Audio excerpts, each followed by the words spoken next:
Tanpa berlama-lama, mari kita simak sesi talkshow dan bedah buku hari ini kepada moderator. Kami Bismillahirrahmanirrahim. Assalamualaikum warahmatullahi wabarakatuh. Apa kabar Bapak Ibu sekalian? Mas Mbak, baik ya. Wah ini kayaknya masih kosong nih, boleh dong maju.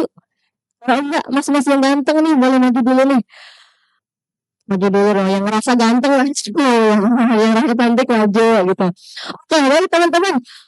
Melanjutkan dari Mbak Elsa, terima kasih banyak. Perkenalkan nama saya Nisa Kurniawan. Saya merupakan staff manager dari Bank Indonesia Institute. Ya ini udah kesekian kalinya saya mau acara. Kalau boleh Pak, saya dibuatkan acara duduk sendiri aja Pak. Nanti bukunya saya di belakang Pak ya, merawirnya ya. Oke, nah Bapak Ibu, sebagaimana tadi disampaikan oleh Aun ya. Jadi tema hari ini kita akan kemas ringan saja gitu ya. Memang bedah buku kita apa namanya pada siang hari ini cukup sebenarnya teman-teman. Jadi ini sekali duduk saya rasa selesai. Saya juga sudah baca dan ini sangat dar ya. Saya baca dan cukup ternyata ada media agensi. Nah, yang penasaran boleh nih dibaca ya. Jadi kita akan membahas mengenai bagaimana perjalanan dari Ibu Eliza Rahmati gitu ya, yang bekerja selama 18 tahun nih di media agensi gitu. Nah, khususnya Bapak Ibu, kemudian kita bicara tentang profesionalisme kita gitu ya di dunia pekerjaan gitu ya. Ternyata memang ya sama ada itu nggak cukup gitu loh. Dan kita membutuhkan personal branding ya, karena apa yang kita branding dalam diri kita itu akan dikenal oleh orang lain. Sepakat nggak? Sepakat ya. Termasuk kayak misal nih Bapak Ibu punya Instagram ya. Siapa di sini yang punya Instagram tapi nggak ada fotonya? Ada di sini? Itu mau ngapain gitu ya? Padahal Instagram itu bisa menjadi salah satu untuk personal branding gitu. Termasuk dalam kerjaan ya misal. Kerjaan, apakah kita hanya bekerja aja 9 to 5 terus udah gitu? Apakah kita ingin mencitrakan diri kita sehingga dikenal oleh orang lain, dikenal dengan ciri khas kita? Nah, itu di siang ini teman-teman kita akan kupas bersama dengan Ibu Eliza Rahmati ya. Nanti bisa kita diskusi lebih jauh gitu ya. Karena kan kalau media agensi ini mungkin sangat berbeda ya pola kerjanya dengan di Bank Indonesia. Nah, tanpa berlama-lama lagi, mari kita sambut Ibu Eliza Rahmati.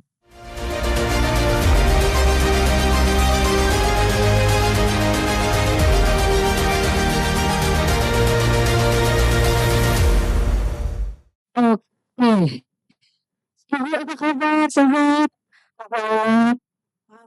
Alhamdulillah baik ya. Terus Pak? Oke, boleh Bu. Oke, jadi Ibu Eliza ini kita 18 tahun dan masalah. Sekarang masih Bu.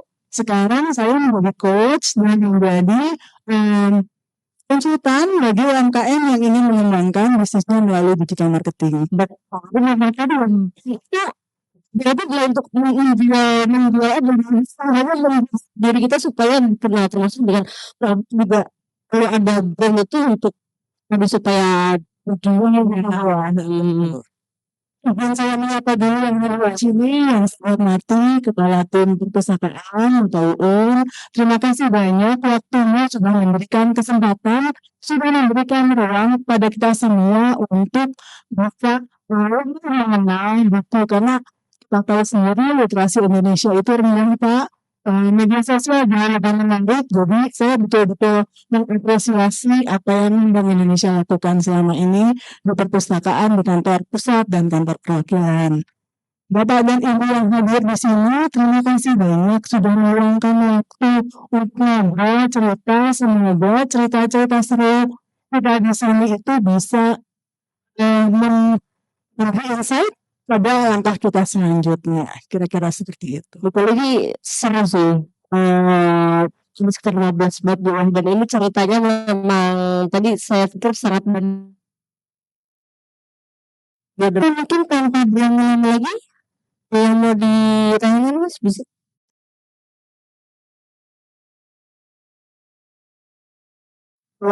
Ya. Oke, mungkin sebelum ke materi ini penasaran, mungkin kita juga penasaran semuanya ya. Mungkin mungkin manggilnya boleh Bu Mas aja, kita aja bisa biar lebih akrab gitu ya. Mungkin Bu Mas ini kan mungkin background-nya bukan penulis kan, jadi di media agency gitu. Kenapa kemudian apa yang menginspirasi Ibu gitu ya, menulis gitu, membuat diksi buku gitu. Apa tuh Bu?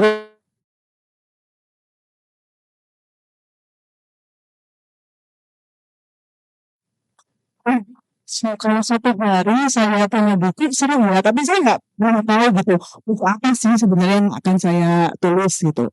Dan kalau ada kejadian-kejadian seru selama saya kerja, ya saya tulis aja gitu. Tapi tidak dalam rangkaian cerita gitu. Jadi saya cuma not. Dan yang harus challenge adalah bagaimana supaya orang itu mau membaca sampai habis.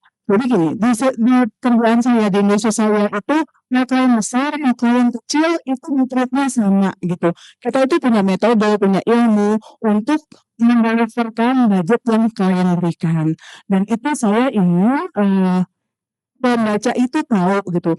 Dan balik iklan yang terlihat kan zaman dulu kan kita duduk bareng nonton TV gitu ya. Kita melihat iklan yang sama sampai bertransformasi untuk pemegang handphone apa yang saya lihat dengan apa yang Dani saya lihat itu iklannya beda. Itu kan betul-betul satu transformasi yang cukup jauh gitu ya. Nah saya ingin itu diceritakan, dituangkan di dalam satu esai-esai dalam kumpulan dan akhirnya jadilah buku ini seperti itu sih Mbak. Oke, jadi media agency ini lebih kepada iklan ya? Ya, dan sebenarnya jadi kalau advertising agency itu ada yang iklan, ada yang menempatkan iklannya. Dan saya adalah yang menempatkan iklannya supaya dilihat oleh orang yang tepat. Oke, jadi memang tadi ya brand ya, branding iklan udah perlu di branding ya supaya kok gitu ada kayak dilirik gitu ya. Justru tujuan klien kami beriklan adalah supaya brandnya dikenal oleh masyarakat. Jadi masyarakat tuh punya option, oh brand ini menawarkan ini, jadi pada saat saya butuh dia bisa membelinya seperti itu. Oke, nanti kita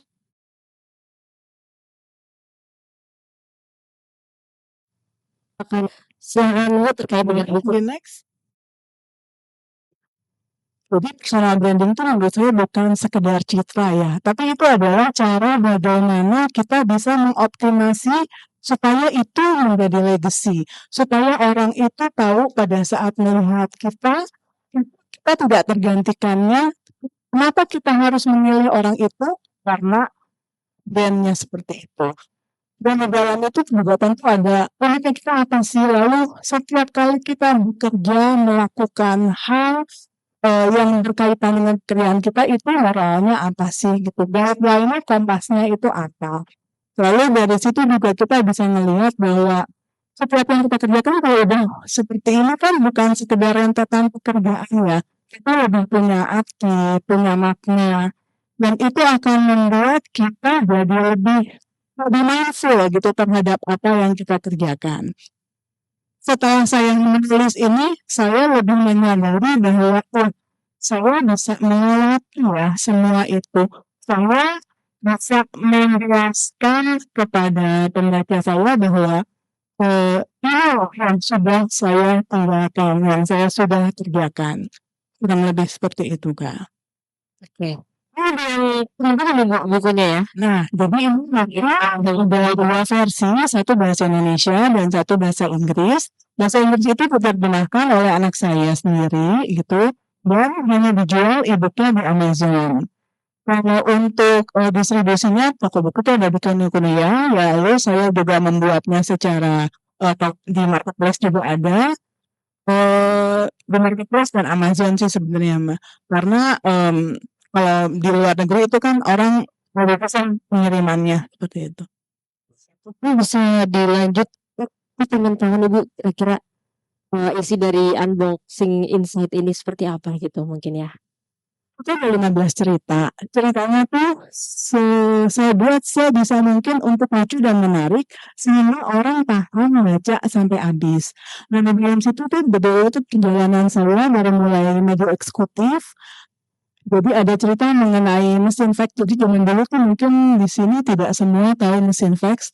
Pada masanya saya itu mengirimkan mesin fax ke vendor, ke station-station untuk dicatat sebagai pembelian iklan. Kalau sudah diterima, biasanya saya telepon, saya tanyakan itu apakah sudah sampai atau belum, dan mereka mengirimkan campaign detail. Nah, seperti itu ternyata buat saya ternyata ada yang tidak terkirim, Kak.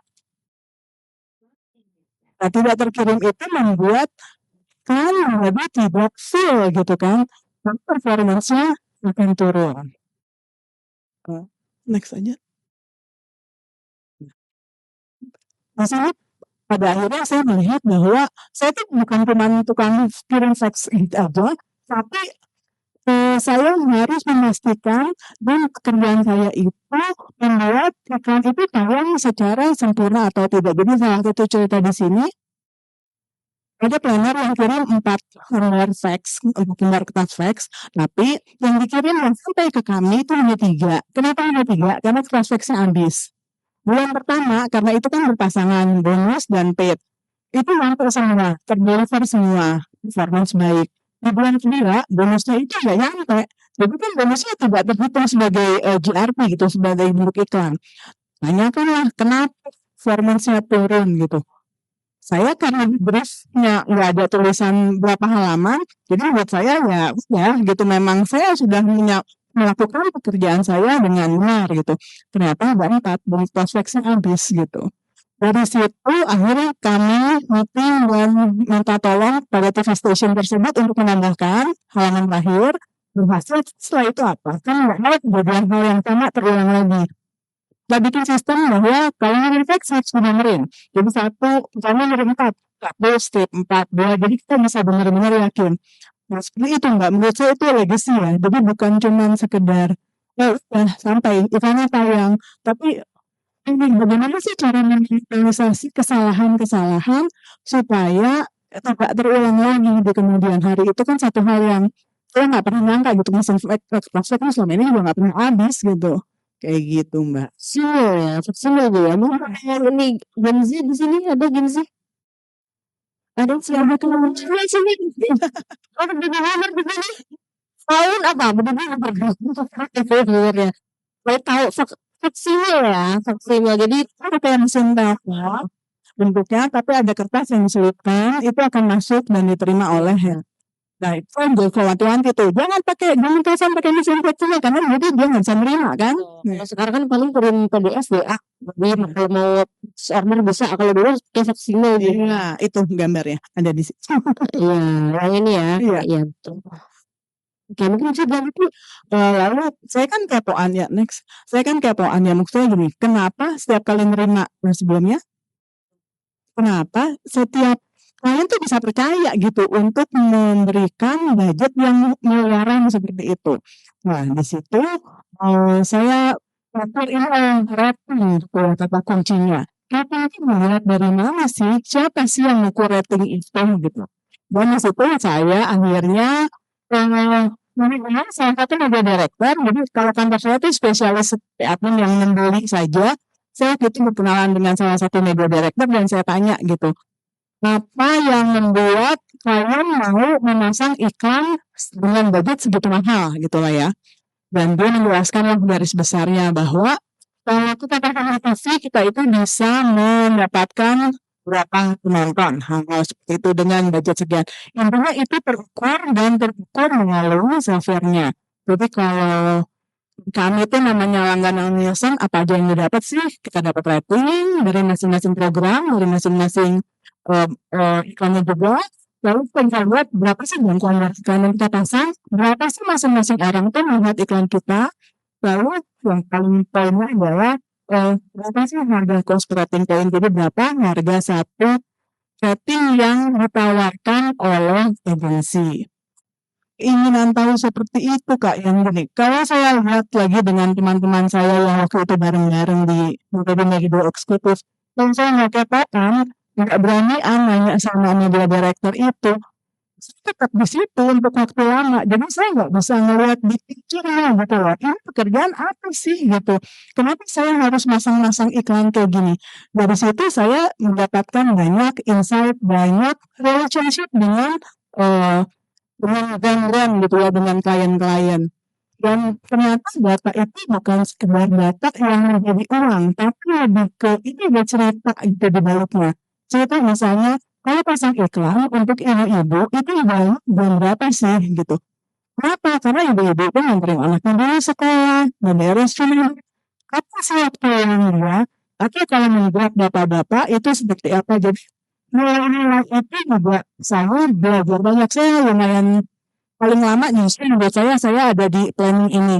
Karena saya cinta ya, maksudnya saya senang mengerjakannya bahwa saya ngerti itu dari ujungnya hingga sampai ke penonton hingga jadi pembelian pada saat itu dan selalu jadi ya karena kadang-kadang iklannya udah jalan, orang udah pengen nonton, udah nonton dan udah milih yang pas-pas ya ada barangnya gitu. Jadi kayak perkembangan ke digital ini memang menurut saya luar biasa sih. Di jam-jam prime time gitu Bu ya. Biasanya kalau jam-jam itu harganya beda Bu ya? Nah, biasanya jam itu lebih mahal. Lalu kalau itu gitu program selesai, kalau iklan yang pertama kan biasanya harganya memang lebih mahal. Biasanya sekitar 20% lah kayak gitu. Oke, boleh lanjut Bu. Iya, lalu lanjut. Jadi kan semua tempat itu yang mereka cover oleh si Nielsen ini, enggak. Sebenarnya kita tetap harus jualannya pakai data. Kalau jualannya pakai data, gimana kita bisa bilang yang nonton ini sekian juta loh untuk iklan berapa gitu. Jadi waktu itu challenge-nya adalah saya dapat pengetahuan yang berjualan obat nyamuk bakar dan dia tuh protes, bukan protes, dia curhat lah. Kenapa teman saya di Jawa Timur satu titik itu merupakan terus itu sama produk iklan nyamuk lokal di sana. Terus kita diskusi, kita oprek, terus segala data nggak ada datanya dia pasang iklan di mana gitu.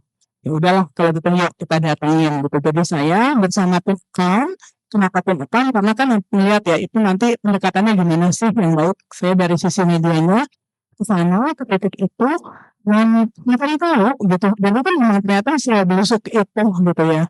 Mencari tahu ngobrol sama dia, kenapa Bapak memilih produk lokal ini bukan ini lalu saya juga tanya ke konsumennya kenapa belinya produk lokal Indo dan godaan konsumen apa kalau kan mati Bu kalau yang ada bukan ibu pingsan doang sudah dia hidup lagi gitu oke itu mah ke produk ya jadi saya bilang ke klien lah gitu lalu dari situ saya nanya lagi ke yang jualan biasanya itu gimana sih supaya Bapak tuh ingin memasang menjual produk ini insentif Bu gitu kita tuh semangat kalau dikasih insentif gitu.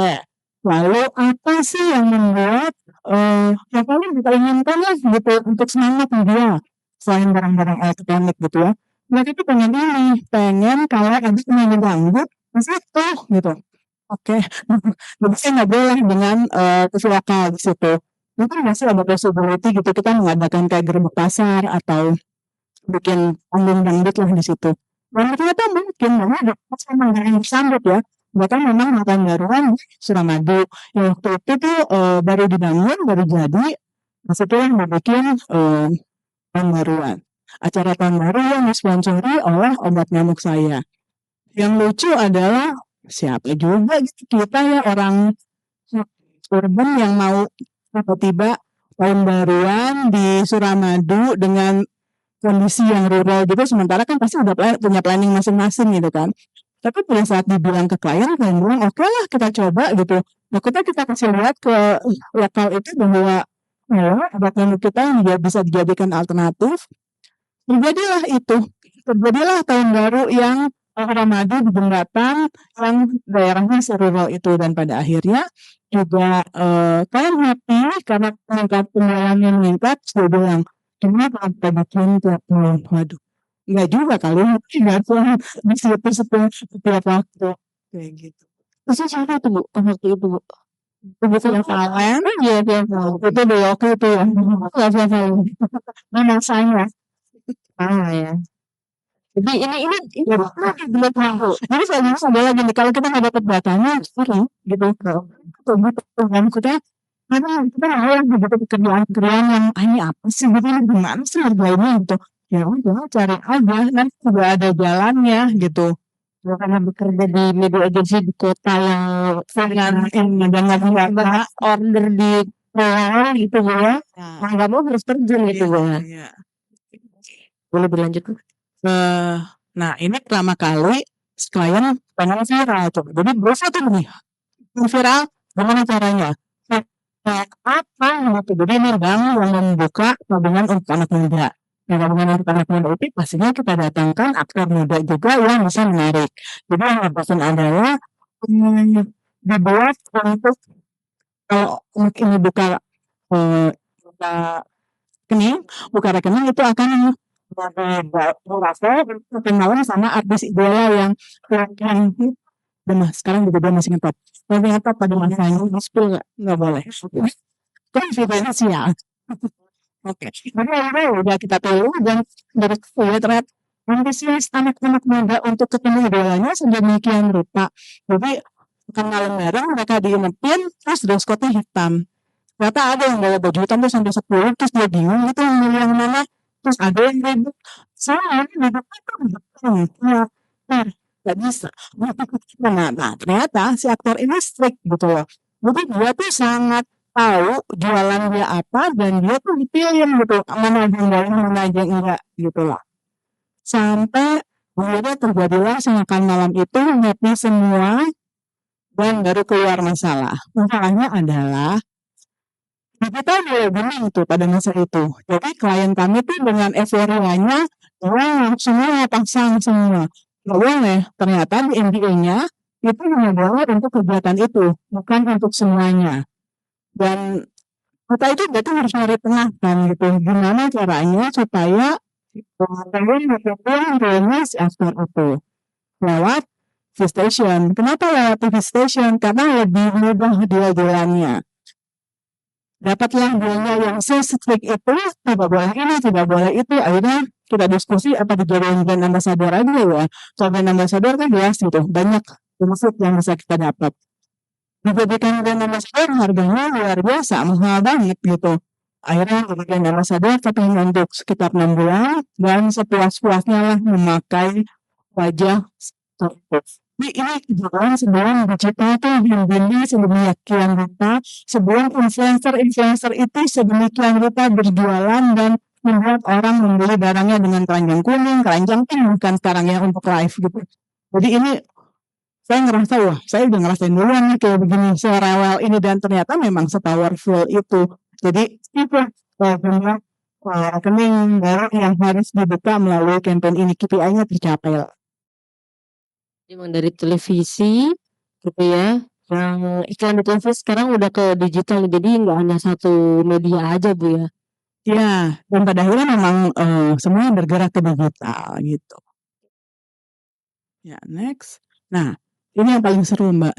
Dari semua kita ditanya apa kehebatan, kenapa saya harus meng-hire kamu? Karena saya bisa membuat 360 juta jadi pulang. Jadi gini, bagi kami di agensi itu yang paling nightmare adalah pada saat budget klien itu lebih sedikit dari apa yang kami belanjakan. Itu benar-benar nightmare karena kan klien nggak mungkin mau bayar, itu kesalahan kita gitu kan. Kenapa bisa terjadi? Karena itu lebaran. Jadi menjelang lebaran itu 2 minggu kita bolak-balik ganti paket. Jadi kalau kita beli plan itu ada paket-paket yang diberikan oleh vendor dan pada berulang kali ganti budget akhirnya seliplah itu. Jadi yang harusnya ada di cancel tidak tercancel. Nilainya berapa? 360 juta. Dan yang uangnya itu kita baru setelah masuk lagi. Jadi pas lebaran saya kagum. Investment luar biasa saya bilang. Negonya kenapa tiap saya duduk saya bisa melihat iklan? Ya sebanyak itu kan. Karena kan saya tahu budgetnya berapa. Begitu masuk setelah libur lebaran dengan muka tutup manajer investmentnya masuk gitu Mbak kita double order gitu. Double order terus lihatlah gitu ya berkas-berkasnya dibikinlah rekonsiliasi kenapa ini bisa terjadi ya sekarang nggak usah salah-salahan solusinya apa gitu kan Solusinya memang ke klien, nggak mungkin, karena klien itu terakhir kali campaign di kami. Jadi ibarat itu adalah campaign terakhir. Kalau company dibayar, lebih nggak mungkin lagi, karena saya tahu keuangan company seperti apa. Kan atasnya kita ya, tanggung renteng gitu loh. Maksudnya kita yang ngerjain tanggung renteng dari jumlah. Dan karena saya yang paling tinggi, bisa jadi saya bebannya paling banyak untuk menanggung itu. Karena saya itu juga udah pernah kerja di media agensi lain, yang saya tahu bahkan harga TV itu berapa sih gitu. Itu uang. Makanya sekalian ini tuh bukan tipe yang harus memaksimalkan diskon gitu. Jadi saya tuh juga aliran yang kalau klien nggak minta lebih, saya nggak jor-joran ngasih diskon banyak. Kenapa? Supaya kalau ada hal seperti ini masih bisa tercover gitu lah.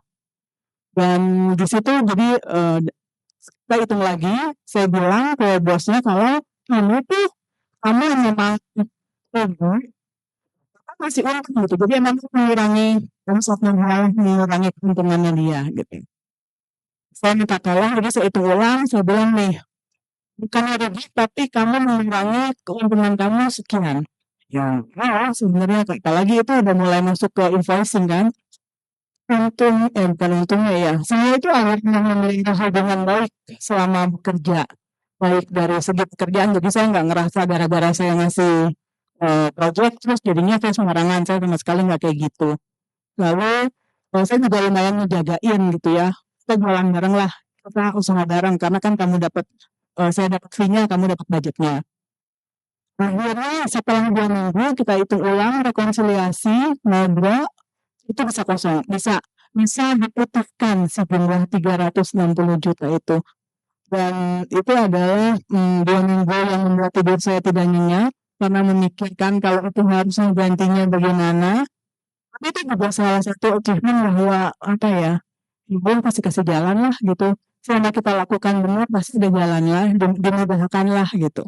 Nah seperti itu sih Kak. Dan ini Ibu langsung ngobrol ke pimpinan di televisinya ya? Iya karena di WM-nya, karena kami waktu dia masih AE, saya masih junior banget kali, kita sering kerja bareng lah. Saya bantuin dia jualan, gitu, bikinin rekomendasi, dia bantuin saya untuk kasih harga yang bagus, kita ngasih additional discount kayak gitu-gitu. Jadi hubungan baik itu memang harus dipelihara dan gini, kalau saya juga dapat insight-nya. Kita itu tahu hubungan integritas kita itu ketahuan pada saat ada krisis. Sebetulnya kalau ada krisis emang itu tugas kita kan untuk melakukan yang menjadi job desk. Tapi pada saat ada krisis dan kita bisa melakukan baik dan menguntungkan company, itu buat saya integritas yang sesungguhnya. Dan networking yang sesungguhnya juga dilihat pada saat seperti itu. Karena banyak yang nggak mau tahu untuk terserah, pokoknya harus bayar kayak gitu sih. The power of connection ya. Jadi semua ya, koneksi yang seperti apa Yang baik ya, begitu. iya. Oke, bisa lanjut Bu. Nah, ini lucu, bukannya lucu ya. Ada klien Cina, dia tuh benar-benar dari Cina, nggak ada kantor di Indonesia. Dia mau jualan dating app. Nah, dating app ini buat anak remaja. Kenapa anak remaja? Karena dia kalau banyak cewek-cewek cantik masuk ke dating app dia akan tumbuhan dating app-nya tuh tinggi. Buat saya yang kerjaannya ngomong ke anak saya kalau cari pacar, cari teman, di lapangan basket itu kenapa? Jadi itu saya mempromosikan dating app itu. Pada akhirnya ya profesional udah kita kerjain. Kalian benar-benar percaya loh sama kita. Jadi dia itu benar-benar dari Cina, satu email, kalau ada pasti kita minta bayar di muka ya. Kita nggak mungkin mau memasang iklan mereka tanpa pembayaran di awal. Lalu di situ juga akhirnya saya pikir, ini dating app baru. Pasti orang harus tahu nih gimana cara makainya. Ya mungkin cuma spot aja yang cuma 30 detik, 60 detik selesai. Sebetulnya built-in. Jadi kalau Bapak dan Ibu melihat di sini ada karena tiba-tiba ada jualannya, nah itulah built-in. Jadi kita bikin beberapa built-in dengan kolom yang mudah-mudah, lalu itu dijelaskan bagaimana pakainya. Hasilnya program ya kita built-in. Berhasilan campaign apa? Bukan cuma pengen rating, makanya kan kalau kita jualan kita jangan dapat rating 300 dalam 1 minggu, nanti lainnya 320 itu enggak, ini dia nggak peduli segala rating. Yang lihat adalah berapa turnover. Dan siapa yang akan merebut mereka di Cina? Gitu gitu. Ya, setelah karena benar-benar ternyata mix ya gitu. Banyak orang beriklan melalui website benar-benar ada downloadernya gitu. Udah itu tapi si klien akhirnya ke Indonesia kita ngobrol terus apa ya gitu kan bosan juga ya buat ngeliatin acara kemudian kita pakai ke acara salah satu TV kita pakai anak-anak yang udah download dan beruntung di raffle itu akan dapat barisan paling depan untuk nonton boyband Korea. Nah boyband ini seru baru gitu lagi hits-hitsnya. Ada satu bapak-bapak yang tiba-tiba datangin saya, jadi aku itu 3 hari. Dia nanya, kenapa anak saya ngedownload ini? Nah loh, saya juga nggak boleh ya anak saya ngedownload ini. Terus saya harus tengah-tengah dan diplomatis lah ya. Saya bilang ini dijaga Pak keamanannya karena ada waktu itu kan masih AI itu masih baru. Ini ada membaca lah AI-nya seperti apa. Kemudian anak saya dapat raffle-nya untuk nonton. Saya boleh nemenin, boleh Pak, Bapak di sini aja gitu nungguin. Jadi sampai saya ngerti banget posisi bapak itu yang jaga anaknya sedemikian rupa gitu. Tapi saya juga ngerti banget keinginan anaknya untuk nonton si boyband itu gitu. Akhirnya nonton selesai, langsung bapaknya nyamperin saya. Dia bilang makasih ya Bu gitu. Kalau ikut ini nggak mungkin anak saya bisa nonton, nggak mungkin saya bisa beliin tiket. Itu tuh kan berarti bahwa apa yang kita kerjakan kita kerjain ini sebaik-baiknya aja. Ya apa itu kita nggak pernah bisa menduga saat ini nanti juga baru kita bisa dilihat kurang lebih seperti itu. Notisnya bapaknya juga suka buat ini jadinya Bu ya.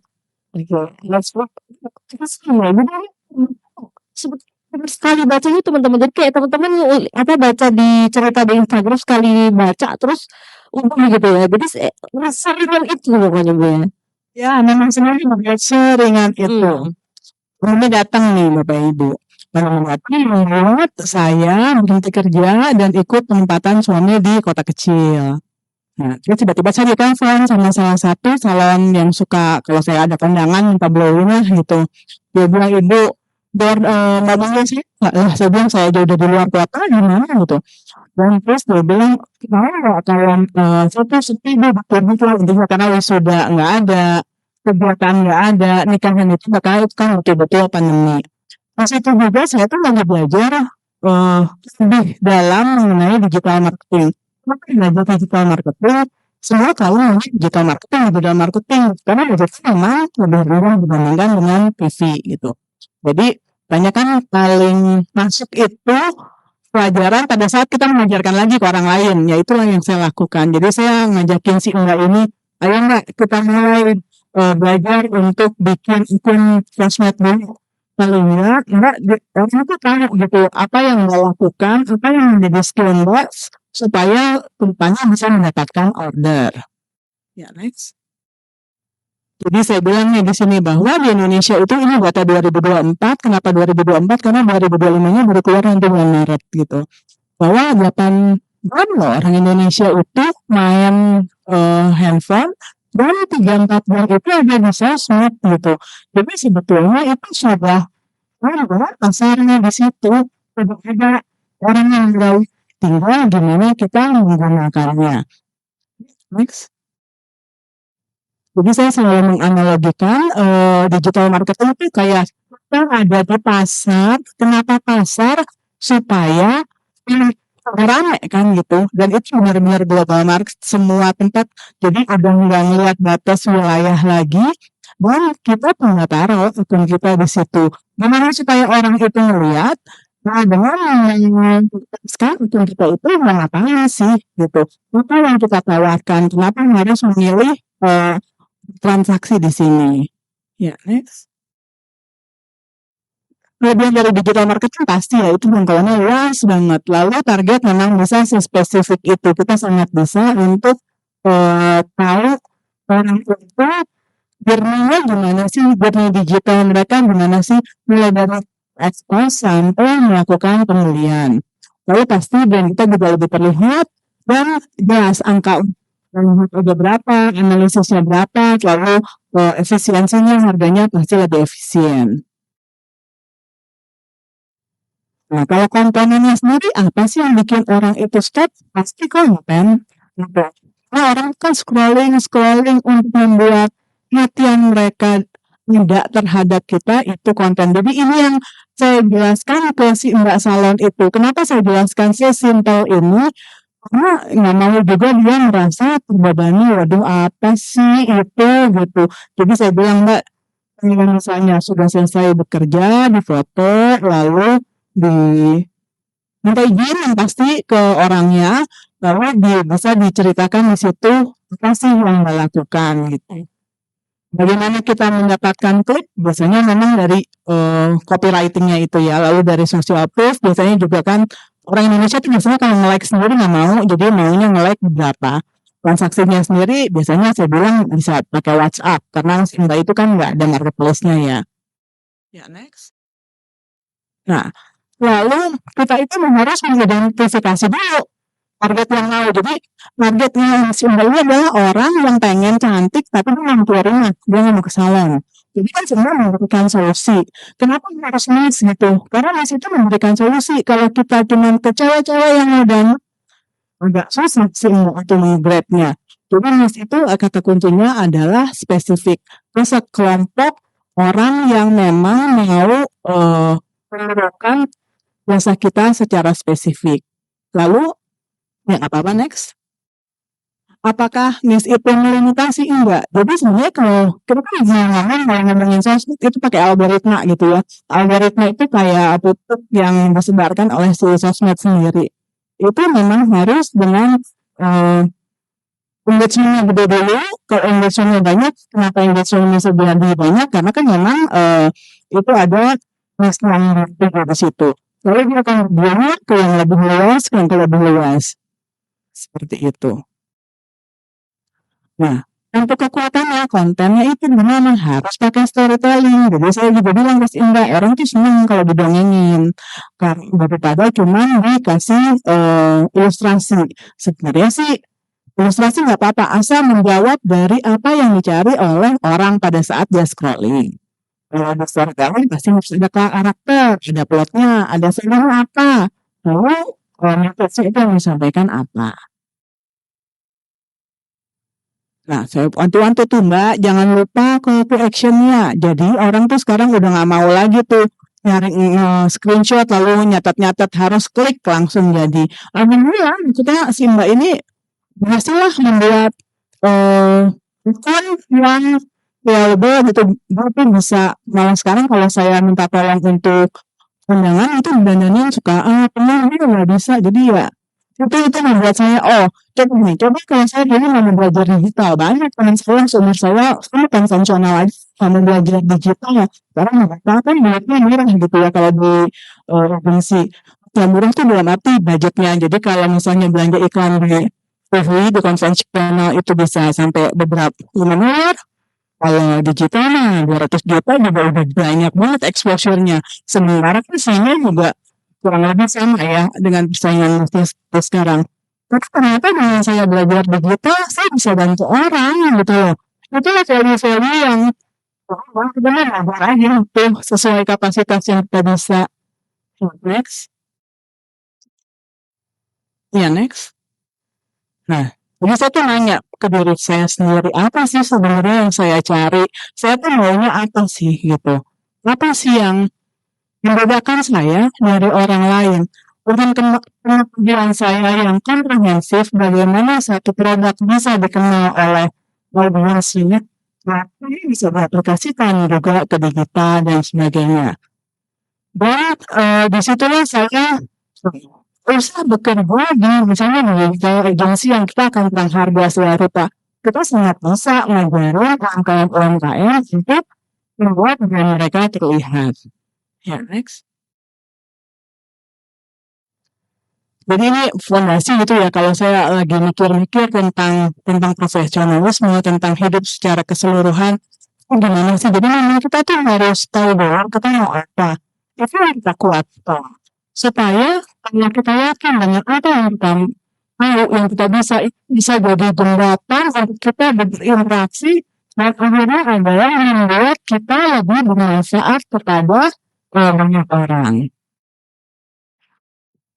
Nah, selanjutnya saya lagi jatuh cinta sama coach pemberi sesi coaching ini. Kenapa? Karena coach itu melihat manusia secara gitu. Saya senang melihat orang itu nggak cuma sepotong-sepotong, pembicaraan coach ini benar-benar bisa melihat orang secara utuh.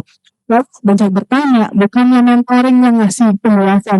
Cuman kalau memang sesi dengan UMKM itu biasanya saya di depan ngomong, ini depannya saya coaching, lalu belakangnya akan mentoring gitu.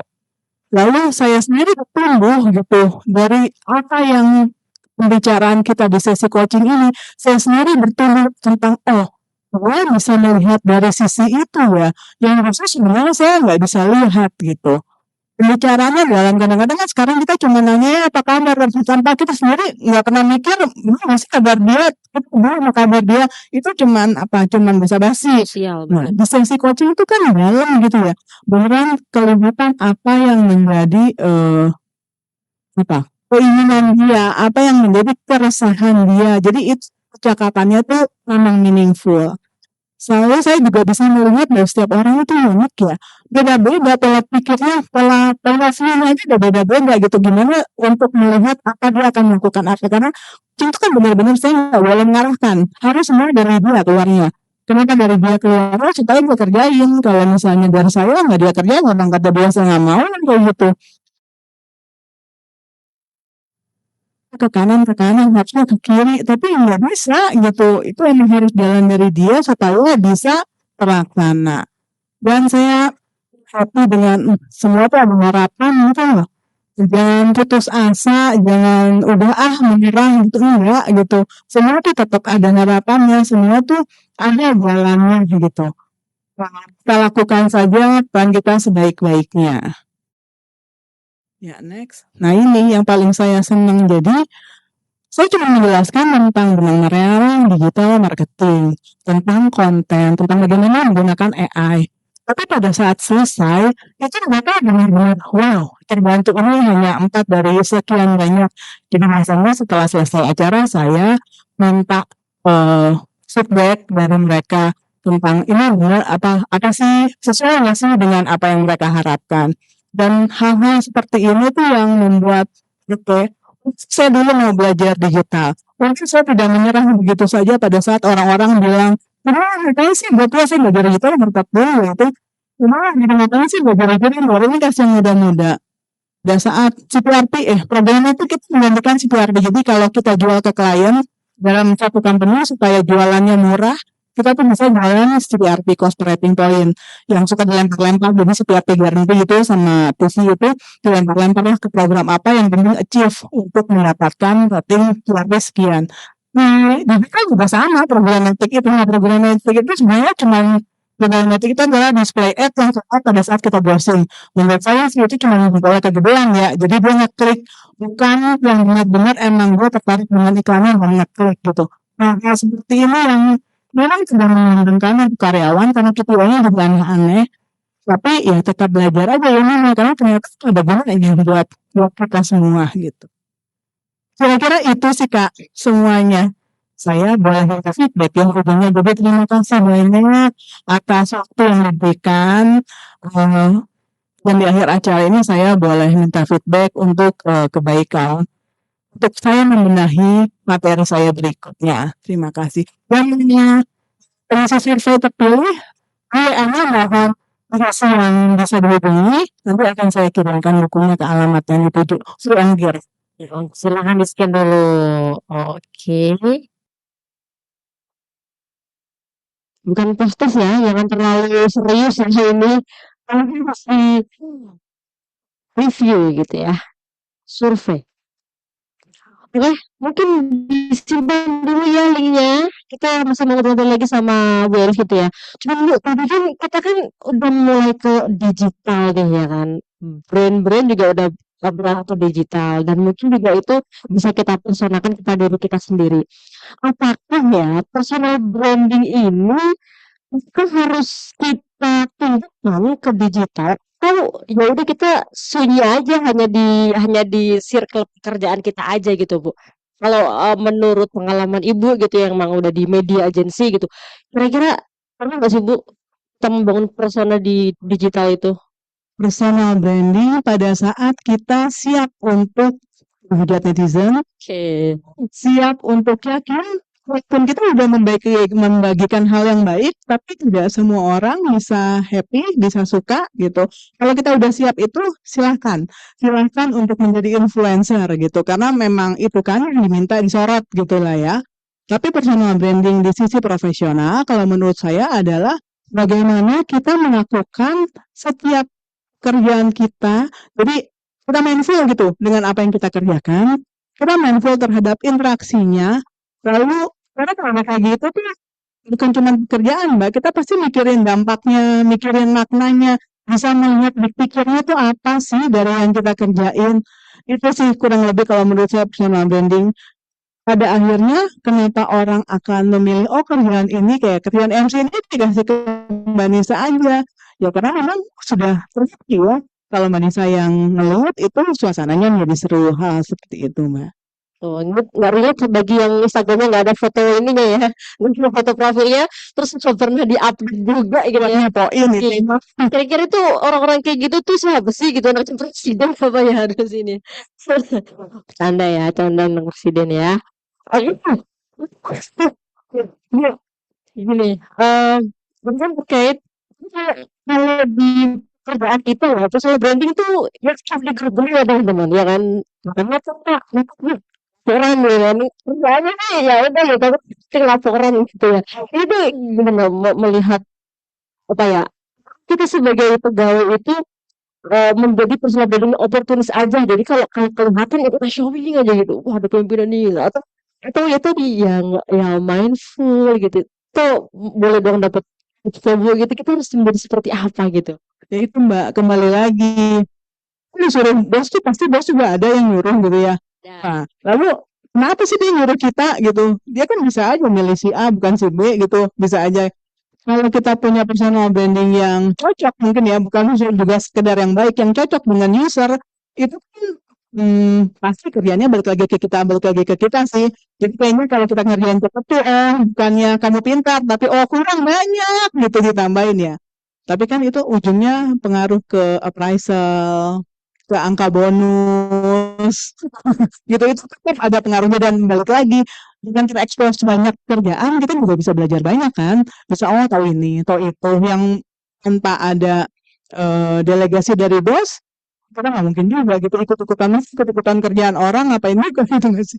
Mungkin di satu sisi orang yang mungkin gampang burn out gitu kan istilahnya tuh kayak ya sih gue lagi gitu. Kadang-kadang gitu apalagi yang gen-gen ini tiba-tiba langsung stres banget nih. Kita ambil gue semua. Padahal kan itu niatnya lu kasih kesempatan gitu kan biar selalu dikasih kesempatan lo buat belajar gitu. Nah, dan ini saya belajar energi ya jadi kalau energi kita itu bukan sekedar positif, tapi kita yakin gitu, mau apa sih, mau kemana sih gitu.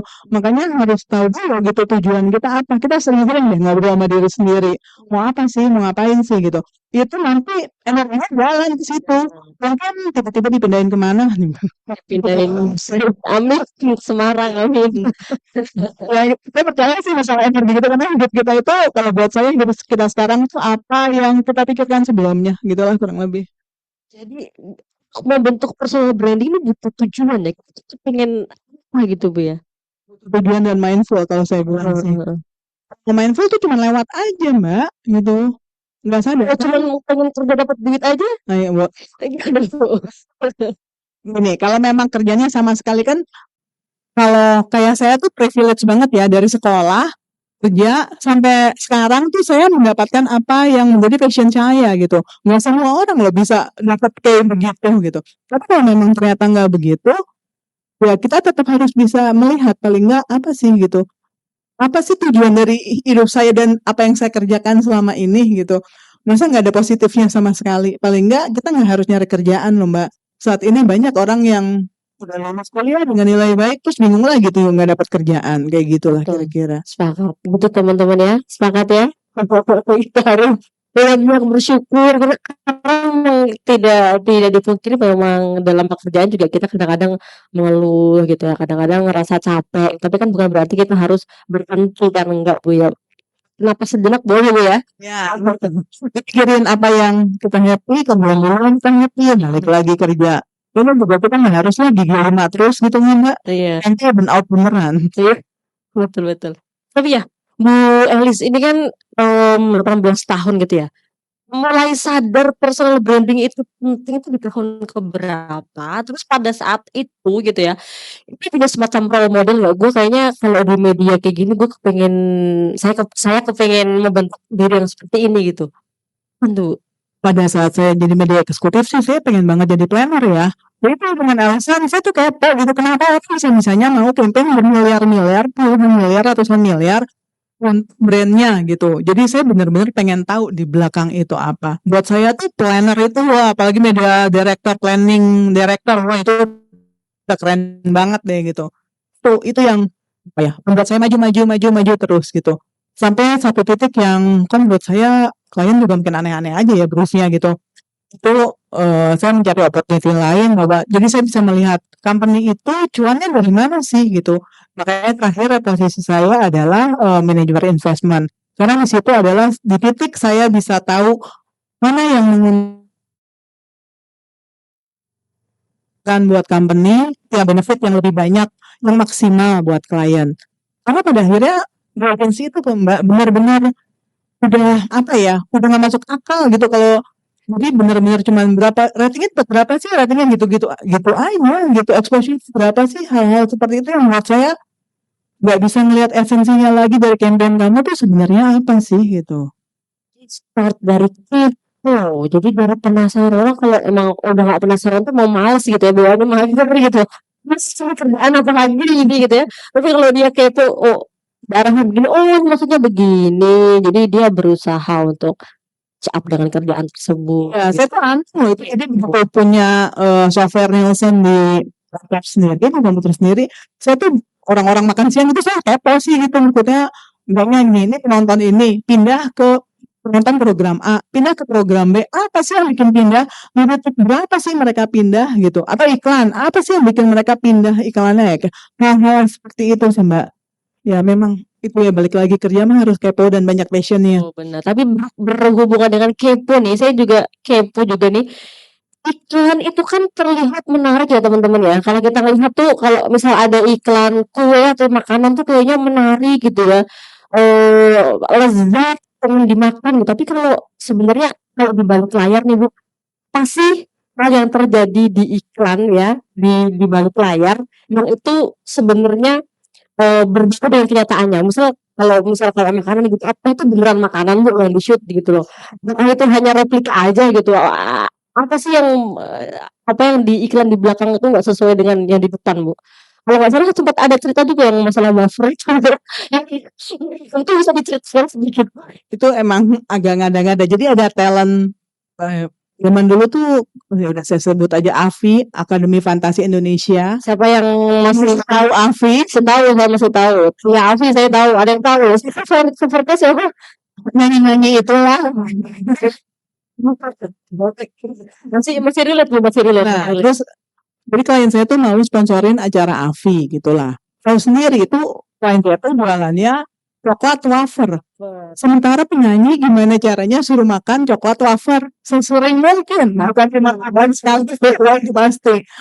Jadi beberapa shoot tuh cuma dikunyah-kunyah, dilepeh. Tapi dimasukin kamera seolah ditelen. Makanya kalau orang yang pintar sih dia nanya tuh, itu serius ya? Lagi nyanyi terus makannya wafer mulu, wafer coklat mulu kalau orang yang merhatiin gitu ya. Tapi ya udahlah, kita kan berasumsi orang yang merhatiin gitu. Hal-hal seperti itu, jadi kalau ditanya, apakah makanan itu enak? Saya sendiri masih suka ketipu sih sama saya beli terus tahu-tahu nggak enak, saya tahu sendiri orang iklan masih juga ketipu begini.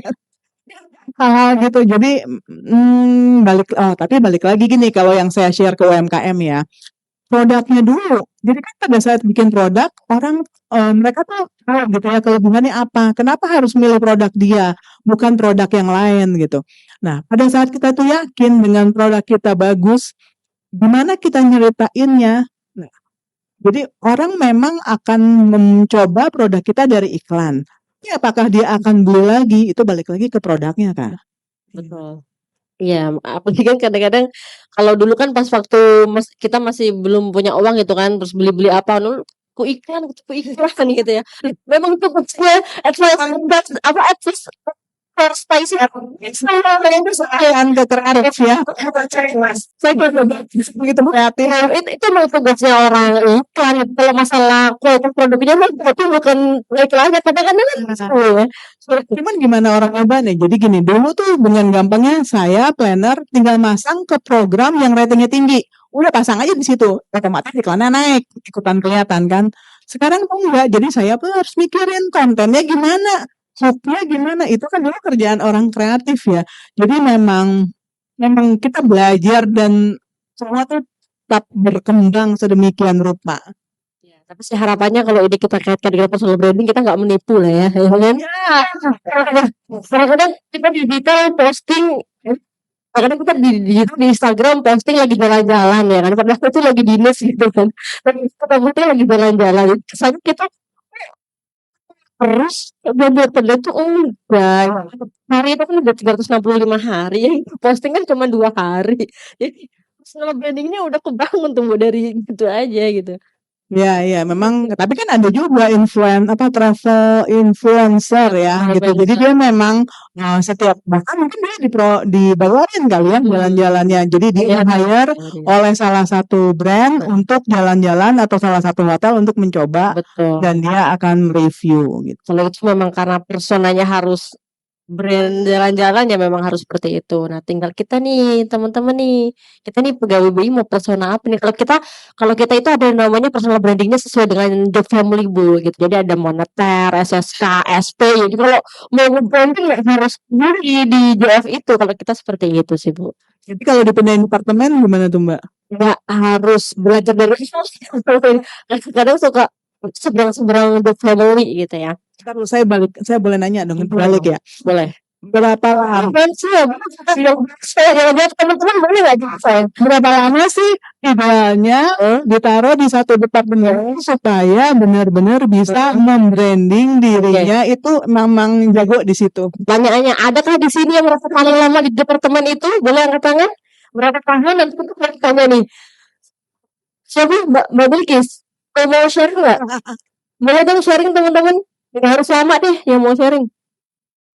Nanti dapat umrah dari Mbak Bilkis. Bisa bercanda. Boleh. Siapa ya? Siapa teman-teman ya? Itu mungkin Mbak Ayu boleh sharing. Boleh nih Mbak Ayu nih. Boleh Mbak. Mic-nya boleh dikasih nggak ke Mbak Ayu?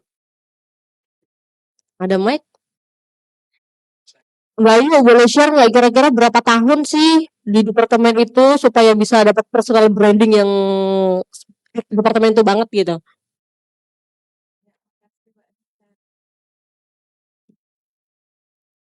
Boleh belum nyala kayaknya ya?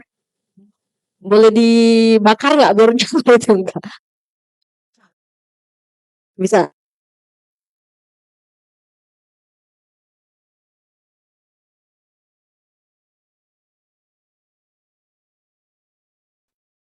Ya.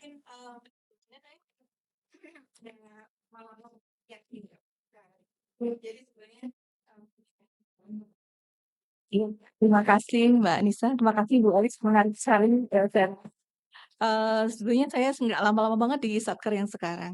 5 tahun cuma relate dengan Satker sebelumnya, yaitu Departemen SDM. Jadi personal branding ini sebetulnya terkait JF saya juga masih sama, jadi di enabler. Jadi kalau branding itu dibentuk mungkin karena pengalaman saya itu udah sekitar 2014, itu hampir lebih dari 10 tahun. Itu jadi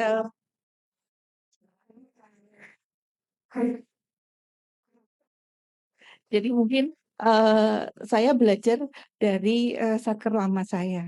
Jadi mungkin ada hal-hal yang tidak membuat kita berubah sekali pada waktu kita membangun branding di tempat yang baru karena kita udah ada di tempat sebelumnya. Mungkin 10 tahun itu rasanya udah cukup.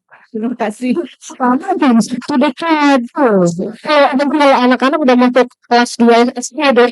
Iya ada. Makasih Mbak Yu. Oke.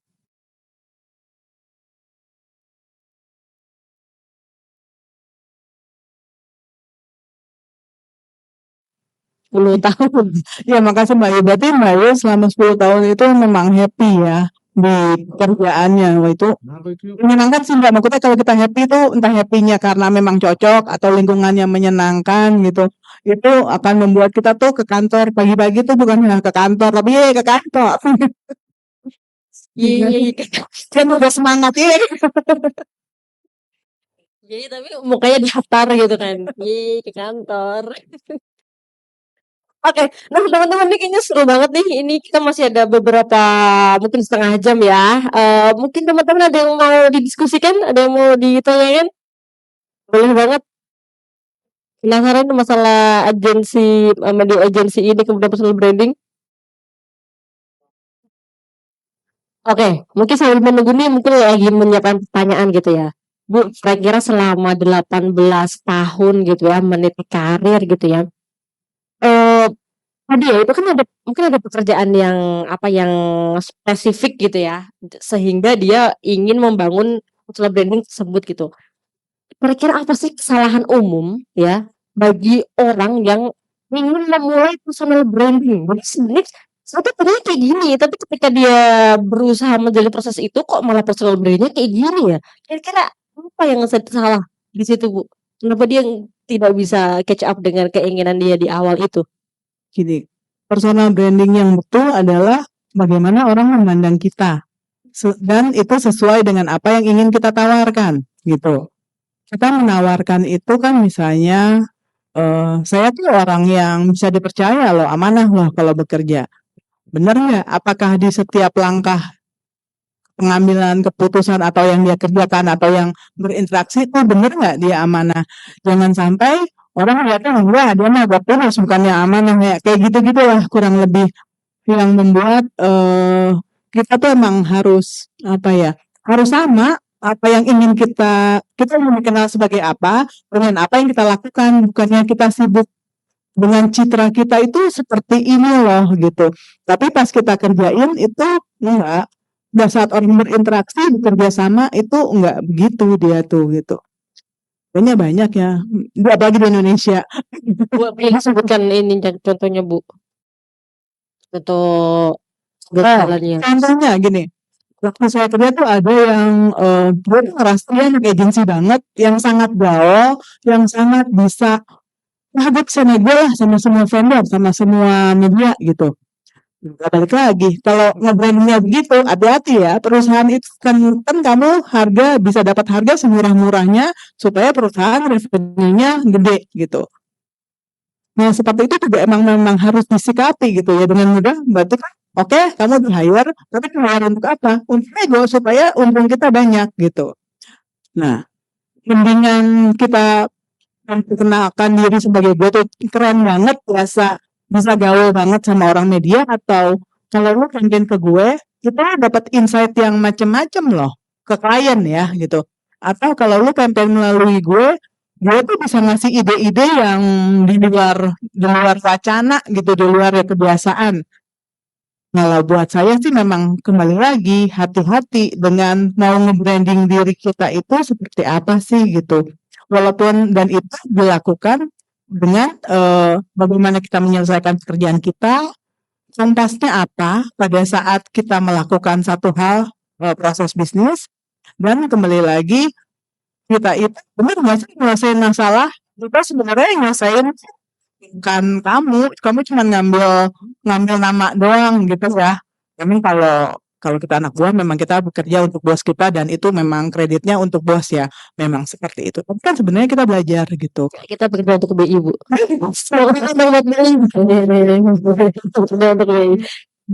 Oke, sekarang kita nih ya, Bu. Kita bilang ketika kita personal branding diri kita serba bisa gitu. ngedit bisa, ya kan? MC bisa. MC bisa gitu kan, nulis bisa, nyanyi bisa, dance bisa, ya kan? Jadi semuanya ke kita gitu dan kadang-kadang mohon maaf mungkin tidak mendapatkan kredit gitu. Jadi ada beberapa yang RM ya Mbak. RM. Nah, gitu ya. Makasih ya Mbak. ya, karena kamu jadi gimana dong Bu kita ini harus mengatur itu. Sebetulnya dikotak-kotakin aja Mbak, berani nolak nggak? Pertanyaannya gitu. Kalau nolak akan jadi masalah nggak? Salah. Salah teman-teman. Salah Mbak. Em, Menang, ada mau cerita kayaknya nih. Gara-gara persiapan ini kebanyakan nih jadi pulangnya malam terus ini jangan-jangan. Kenapa? Mau cerita? Boleh? Boleh Mas, yang satunya Mbak Ayu. Boleh? Boleh kita kasih mic boleh ya? Terkait personal branding, kira-kira menurut Mas, boleh dong, boleh kita menyimak sedikit, bisa perkenalan mungkin Mas? Jadi gimana dah Kori? Coba kita tebak ya dengan Mas yang seperti ini personal branding yang itu. Kita tebak ya. Iya, siap. Makasih Mbak. Maaf. Oh, itu mikrofon. Makasih Mbak Nisa dan Mbak Elis. Perkenalkan saya Rituan dari DPID. Jadi mungkin terkait personal branding, selama ini kan saya dari awal DTI, terus DPSI, DPID masih di rumpun yang sama ya, job family-nya IT ya. Tapi kebetulan saya waktu itu 8 tahun lalu tuh sempat di rotasi ke bagian administrasi gitu di TMI. Jadi personal branding itu saya berusaha untuk memberikan ya pelayanan lah ya atau service ke teman-teman karena apalagi teman-teman IT ini operasionalnya banyak jadi butuh kecepatan terus respon yang cepat. Misalnya saya butuh perjalanan cepat nih apalagi luar negeri kan sangat banyak dan sangat rutin jadi ya harus ada orang yang bisa menghandle dengan cepat dan baik. Jadi ya saya berusaha memaksimalkan di situ ya berusaha untuk mencapai service excellent walaupun belum excellent banget tapi itu jadi personal branding saya 8 tahun sebelumnya itu. Tepuk tangan dong buat kemarin biasa. Personal branding itu biasanya kalau ada temennya yang tutupnya harus kayak ini boleh nggak minta tolong itu Mas? jawabannya udah di berapa kali di restart. Saya udah 5 kali makanya saya coba. Gue galak banget tiba-tiba ini apa namanya banyak tab yang belum di ini kan jangan-jangan ya. Oke, jadi itu kadang-kadang memang menjadi apa ya bumerang gitu ya kalau mungkin kalau bukan bumerang ya apa ya Enggak Mbak, lihat dari positifnya. Karena kan nggak semua orang punya kesempatan itu. Bahkan mungkin ada orang yang pengen mendapatkan kesempatan itu tapi dia tidak mendapatkannya gitu. Jadi selagi badan kuat, selagi mental sehat, dikerjakan saja sebaik mungkin apa yang bisa dilakukan catat teman-teman ini kuat hari ini ya. Catat selagi badan sehat dan mental sehat. mental sehat dilakukan saja jadi kuat sini. Oke. Itu lagi saya tambahkan. Ada dari swasta Iya. yang semua dihitung dengan revenue gitu. Cuannya. Sebetulnya buat saya di BI itu hebat banget karena kan tidak perlu mencari penghasilan ya.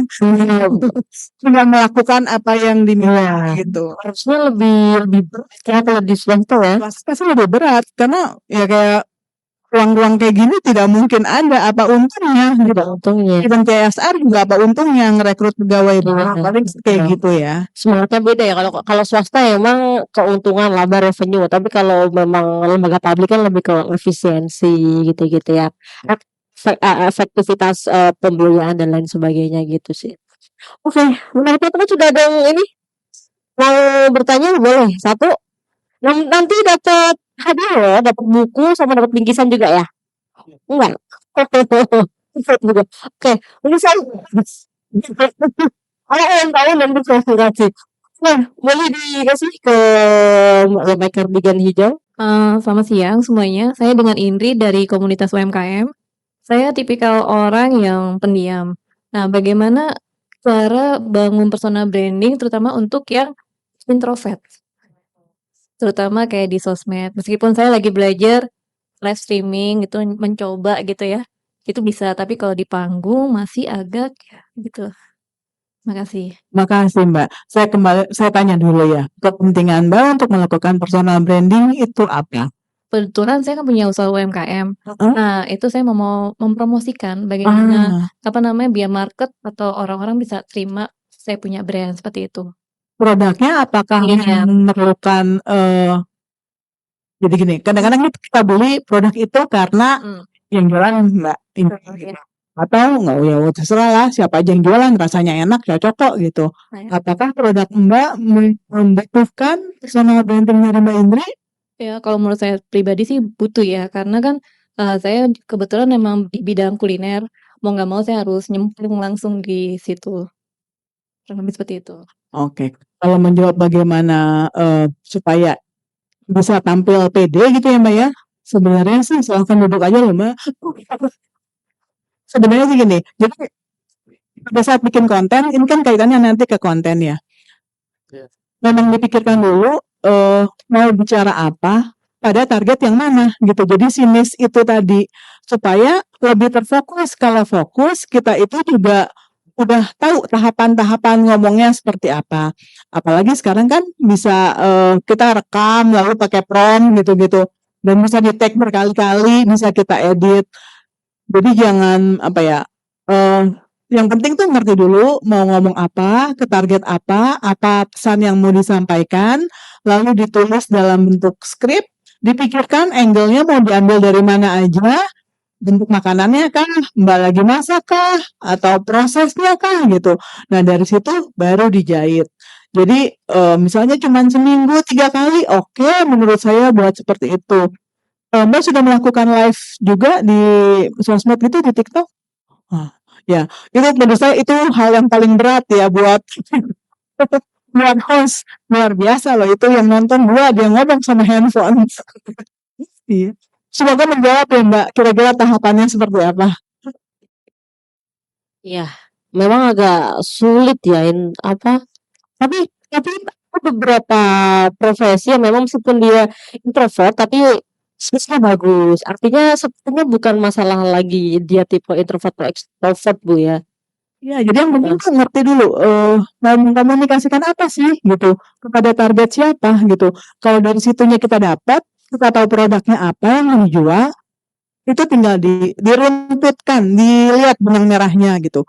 Paling ideal adalah memang storytelling karena orang tuh seneng kan kalau didongengin gitu. Seperti itu. memang personal branding itu tidak hanya untuk orang-orang ekstrovert ya, enggak ya. Jadi orang introvert pun sebenarnya bisa-bisa aja. Ah, bahkan misalnya mau ngomongin gizi dari makanan yang Mbak Indri jual gitu, itu juga kan bisa dari buku, dari mana, nggak harus orangnya nongol gitu. Sekarang kita banyak kan melihat informasi ini berguna tapi nggak ada orangnya ya gitu. Oke, next question teman-teman. Ada yang mau bertanya? Kalau ada, boleh silahkan. Ada 2, oke siap. Mungkin di depan dulu yang sudah lebih dahulu. Sebutkan nama. Halo Ibu Eliza, saya Miranda dari BAS. Sebenarnya mau tanya Ibu perihal personal branding. Ibu kan udah bekerja di dunia agensi 18 tahun ya Bu. Bisa dibilang berarti karir Ibu sudah sangat stabil sekali di dunia agensi. Menurut Ibu sendiri mengenai personal branding, lebih baik membangun personal branding secara strategis sebelum kita memulai karir atau justru kita bangun personal branding secara alami aja ketika selama kita membangun pengalaman pekerjaan begitu Ibu. Terima Ya, kasih. terima kasih Mbak. Idealnya pada saat kita memilih satu bidang pekerjaan, biasanya kan ini runtutannya. Kita memilih kuliah itu jurusan apa sih gitu. Itu pasti kan sesuai dengan minat kita. Sangat beruntung kalau kita bisa kerja di bidang yang sama dengan minat kita dan jurusan kuliah kita gitu. Kalau memang seberuntung itu dari situ mulai dibangun. Jadi kita lihat dulu big picture-nya di industri yang akan saya geluti ini apa sih yang dibutuhkan, value ya, bukannya value apa sih yang dibutuhkan. Dari situ kita bisa bridging, memberitahu pada industri bahwa saya itu bisa ini melakukan itu, dan itu kan skill. Personal branding yang sebenarnya adalah pada saat orang mengatakan oh iya pakai dia aja, dia jago kok kalau ngolah data gitu. Itu kan personal branding yang benar adalah seperti itu. Memang kita belajar untuk bagaimana mengolah data itu menjadi cerita gitu. Jadi idealnya memang bisa seperti itu. Tapi kalau memang nggak bisa, value itu kan banyak Mbak gitu. Jadi maksudnya nggak harus personal branding kan nggak harus profesi. Tapi misalnya dia dipercaya kok, dia insightful kok, dia bijaksana kok. Nah hal-hal itu mengalirkan rezeki ya. Personal branding yang membuat orang tuh happy kalau kerja sama kita. Kenapa? Karena deliver kok apa yang kita butuhkan, bahkan bisa lebih dari apa yang kita harapkan. Kurang lebih seperti itu sih Kak. Semoga menjawab.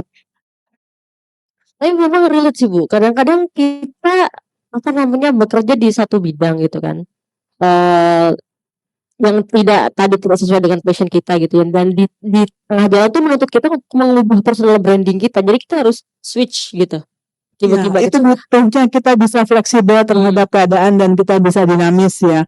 Karena memang ya hidup tidak seperti selalu apa yang kita inginkan gitu. Karena kita memang harus fleksibel gitu.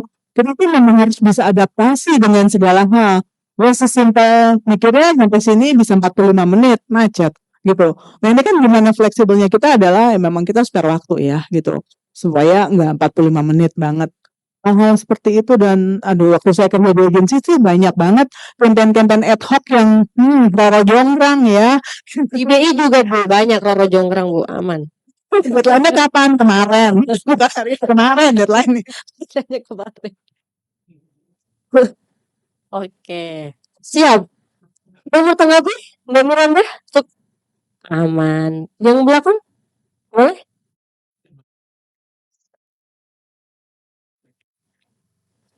Terima kasih atas waktunya Bu Eliza. Izin sebenarnya di sini saya cuman pengen, minta tips and trick aja gitu. Kan tadi, sempat ada kata-kata, di-mention kalau kita tuh harus tahu tujuan kita tuh sebenarnya apa yang kita mau, dan kita harus tahu apa sih sebenarnya passion kita gitu. Nah, terus berhubungan dengan pembicaraannya sebelumnya tadi itu ada kata-kata di tengah perubahan yang, tidak pasti ini ya kita harus fleksibel dengan segala hal. Terus ada juga, dua versi, ada spesialis dan ada generalis. Nah, gimana caranya, kita tuh mengetahui dan cepet tangkep yang kita tahu tuh sebenarnya apa sih gitu, dan yang kita mau sebenarnya apa, dan itu sesuai dengan passion kita, dan juga sesuai dengan tujuan kita gitu. Karena jujur pada saat ini saya sedang, mencoba banyak hal, mencoba berbagai hal gitu, sampai saya bisa dapat hokinya saya tuh di mana sih sebenarnya, yang saya mau tuh apa gitu. Nah mohon, tips and triknya dengan, ya dan memperoleh gitu Bu Eliza. Terima kasih Bu. Terima kasih Mbak. Biasanya kalau saya nanyanya saya happy nggak sih ngerjain ini gitu. Happy itu besar ya artinya. Karena kalau happy, berarti kita kan tahan. Mau keadaannya kayak apa, mau nggak disupport, mau orang bilang ngapain sih ngerjain itu gitu. Kalau kita happy ya kita tetap maju aja, jalan aja sesuai apa yang kita mau. Lalu kalau untuk bagaimana tahu apa yang kita mau dengan beragam itu? Balik lagi bertanya pada diri sendiri sih Mbak. Saya bertanya gini, setahan apa sih saya di lingkungan, di pekerjaan ini gitu. Nah itu balik lagi kalau happy biasanya mah tahan sih Mbak. Maksudnya saya juga ngerasain lah itu ya pitching-pitching sampai itu Alfamart gitu kan udah mau buka lagi kita belum pulang juga loh ini. Kan cuma Alfamart tuh buka lagi udah mau buka lagi kita belum pulang dan setelah itu kita cuman dandan sejenak dan resign gitu. Karena ya karena happy satu saya kepoan gitu. Dan saya tuh juga yang tipe bisa nggak sih ini di apa ya bisa nggak sih ini goal gitu. Supaya yang saya buat ini bisa nggak sih membuat klien percaya pada saya gitu. Memang bagus sih Mbak untuk terekspos banyak hal ya kalau buat saya karena kita bisa melihat macam-macam gitu kan dan ketemu orang juga beragam dengan pemikiran yang beragam itu kan membuat juga kita tuh banyak dapat masukan. So, saya juga suka melakukan meditasi tuh Mbak. Biasanya pas meditasi tuh pop up tuh apa yang sebenarnya saya mau gitu. Karena kalau sholat tuh apa ya mungkin ritualnya lebih kurang dalam gitu buat saya meditasi tuh lebih dalam dan suka pop up apa yang saya butuhkan dan saya mau. Semoga menjawab Mbak. Iya. Tapi memang terkait spesialis sama generalis ini memang relate banget nih sama pegawai BI gitu ya. Memang ada ada tipe yang spesialis dan generalis gitu. Kalau spesialis tuh ya misal kalau dia memang di assessment gitu ya, berarti dia moneter banget gitu ya. Kalau generalis mungkin dia terlalu mendalami satu bidang, tapi ketika ditempatkan di departemen manapun tuh bisalah dia ada pengetahuannya gitu. Nah, kalau kalau Kakak di iya, di bener ya, di departemen Desta. Nah, Desta ini berarti branding-nya nih orang data banget gitu Kak ya, bener Kak ya? Heeh, jadi data itu cerita loh Kak. Data itu sebenarnya gitu kan dari data itu adalah kita dapat satu cerita gitu, bukan hanya data yang begitu aja. Terus itu menjadi spesialis gitu. Spesialis yang kalau dengan Kakak tuh bisa banyak cerita yang didapat gitu dari apa yang sudah disaring. Jadi mungkin apakah kita gitu Bu ya, sebagai pegawai BI menurut Ibu gitu ya sudah berkarir 18 tahun, memilih salah satu Bu, ya kita spesialis aja, or kita generalis aja, or kita minimal punya spesialis satu aja, tapi kita tetap generalisnya kita usahakan gitu. Kalau dari kacamata Ibu. Kalau ngebalikin ke karir saya sendiri generalis kan dari mulai eksekutif terus lalu spesialis di planning, tapi saya juga pengen tahu tuh dapat cuannya dari mana gitu. Sebenarnya semuanya baik gitu. Kenapa? Karena pada akhirnya kerjaan gitu ya Mbak ya. Pada akhirnya kita lebih mementingkan hidup kita tuh diisi pakai apa gitu. Kerjaan tuh memang bagiannya besar ya, mungkin bisa 80%, 90% gitu ya dari alokasi waktu. Tapi pada akhirnya pasti ada value yang bisa kita ambil dari apa yang sudah kita kerjakan gitu. Beda-beda pada saat saya jadi spesialis di planning, ternyata data itu bercerita dan saya bisa menceritakannya hingga menghasilkan cuan gitu. Hal-hal seperti itu jadi memang harus lebih sering-sering ngelihat big picture gitu loh Mbak. Big picture atas hidup kita ya, atas apa yang ingin kita lakukan, atas kita tuh nantinya inginnya gimana sih, dikenalnya seperti apa sih gitu. Jadi mungkin apa ya, istilah spesialis internal itu kan udah nggak begitu relate ya, karena ketika kita ditempatkan di berbagai departemen itu kan mau nggak mau kamu harus spesialis di bidangnya gitu. Maksudnya kamu harus spesialis di kursimu gitu Bu ya. Kan kita nggak bisa tidak bisa tidak bekerja dengan all out dong. Jadi ketika kita pindah-pindah terus kita harus all out gitu. Artinya memang kita udah nggak bisa kotak-kotakan lagi gitu. Tapi ketika kita sudah di kursi itu ya mau nggak mau harus belajar di situ.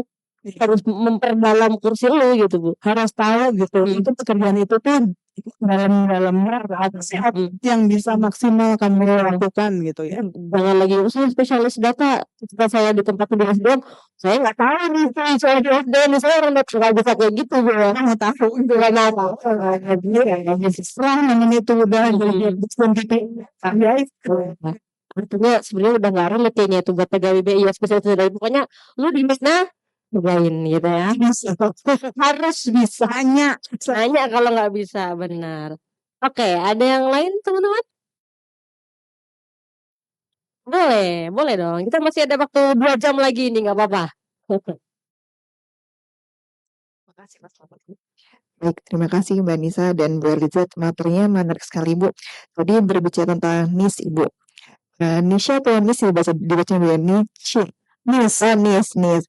Bagaimana Ibu kalau ada seseorang yang sudah membangun akun dengan sekuensi tertentu, kemudian di tengah jalan yang bersangkutan ingin mengubah niche-nya. Apakah baiknya yang bersangkutan itu membuat akun baru dengan niche yang baru, atau tetap bertahan di akun yang lama, yang dengan niche yang lama, kemudian mengganti dengan niche yang ingin dia perbaharui seperti itu Bu. Bagaimana strateginya dan gimana sih baiknya Bu seperti itu? Terima kasih Bu.